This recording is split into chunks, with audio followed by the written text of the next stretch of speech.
योगिता फिर से एक बार। कैसे हो दोस्तों? एक नई बात, नई कहानी, नए व्यूज़ लेके आपके सामने हूँ।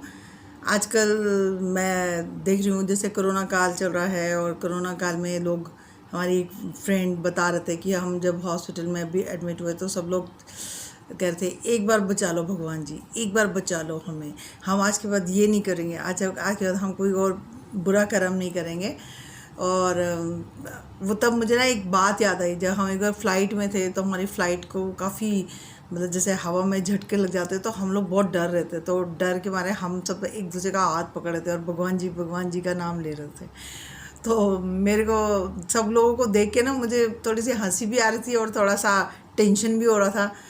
तो इन सारी बातों पे ना मैं ऐसे गौर कर रही थी बैठ के, तो मुझे लगा कि वाकई हम लोग कितने चालाक होते हैं ना। इंसान बड़ा चालाक जीव है। अपनी मुसीबत पड़ती है तो भगवान जी को भी डिच करने में बाज नहीं आता। हम सोचते हैं भगवान जी हमारे इस मुसीबत में फंस गए, आज हमारे ये काम कर दो, हम अपना ये करेंगे, हम इतने पाठ करेंगे, हम इतना दान कर देंगे। और जैसे ही वो खतरा टल जाता है तो हम कहते हैं नहीं नहीं, हमने इतना तो नहीं कहा था, हमने इतने भी व्रत नहीं सूखे थे, या हमने इतनी भी पूजा की गारंटी नहीं ली थी। नहीं नहीं, तो ये भूल जाते हैं कि हम ना तो वैसे भगवान जी को हिसाब लेने तो नहीं बैठे हैं, लेकिन अगर आपने किसी डर के मारे या किसी उसके मारे भगवान से श्रद्धा के भूखे हैं, अगर आप उस टाइम पे ना भी कहते तब भी कोई फ़र्क नहीं पड़ता, और कहते तो फिर अगर पूरा कर भी लेते तो अच्छी बात है, तो आप कुछ धार्मिक काम ही कर लेते ना। तो इन सारी बातों पे मुझे बड़ी मतलब कभी कभार मैं सोचती हूँ तो मैं कहती हूँ हाँ ये बात तो सही है। हमें भी जब कोई भी बात, हमारे को पैसे की बात होती है, हमारे को कोई मृत्यु या भय या डर लग रहा हो, तो हमें ये लगता है कि यार एक बार इस मुसीबत से बाहर निकल जाए। तो उसके लिए हमारे गुरुजी एक कहानी सुनाते हैं। फिर मैं एक कहानी सुनाती हूँ आपको कि कहानी से ना जल्दी से बात जो ना समझ आने लग जाती है, मतलब याद रहती है। पर एक बार एक शिप था और उसमें बहुत सारे व्यापारी जा रहे थे, और शिप ना एक तरह से डूबने के उसमें था। तो सब लोग उसमें जोर जोर से चिल्ला रहे थे कि अरे हम फंस गए, हमें बचा लो, हमें बचा लो।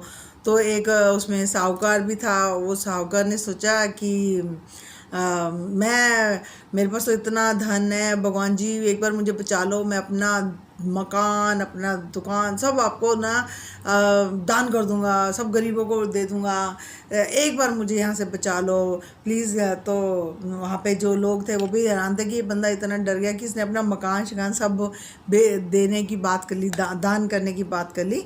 तो फिर वो जब खतरा टल जाता है वो आ जाता है अपने गांव में, लेकिन गांव वाले सब देखते हैं कि उसने बाहर एक पोस्टर लगा देता है, कहता है कि मेरा मकान बिकाऊ है, लेकिन मेरी एक शर्त है कि आपको मेरी बिल्ली भी खरीदनी पड़ेगी, और बिल्ली की कीमत 1 करोड़ रुपया और मकान की कीमत 1 रुपया।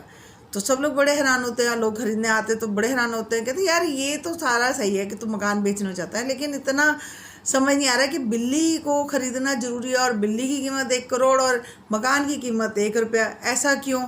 तो फिर वहाँ पे जो गांव में लोग होते हैं वो उस बंदे का जवाब सुन के बड़े ज़ोर से हंसते हैं। वो कहते हैं कि मैंने ना भगवान जी को प्रॉमिस किया था कि मैं अपना मकान दान कर दूंगा, तो अब मकान तो मैं 1 रुपये का दान करूंगा तो वो 1 रुपया मैं लोगों को दान कर दूंगा, लेकिन बिल्ली 1 करोड़ की है, वो तो मेरी है ना, उसका तो मैंने को प्रॉमिस नहीं किया था भगवान जी को।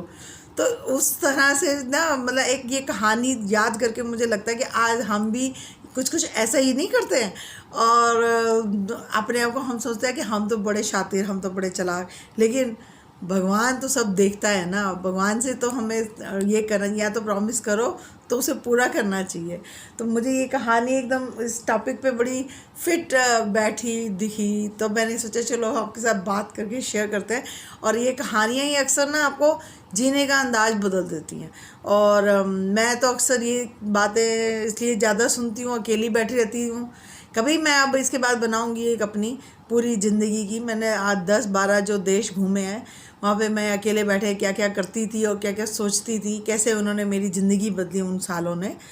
तो मैंने पहाड़ों में तपस्या नहीं की, लेकिन घर में अकेले रह के मैं इन चीज़ों पे बड़ा मंथन करती थी, सोचती थी। तो मैं सोच रही थी इसके लिए एक सीरीज़ शुरू करूँगी, लेकिन आज तो ऐसे ये छोटा सा टॉपिक था तो मेरे दिमाग में आया और मैंने सोचा चलो एक वीडियो बना देती हूँ। I hope you like it, और प्लीज़ मेरी वीडियो शेयर कीजिए ना प्लीज़। आप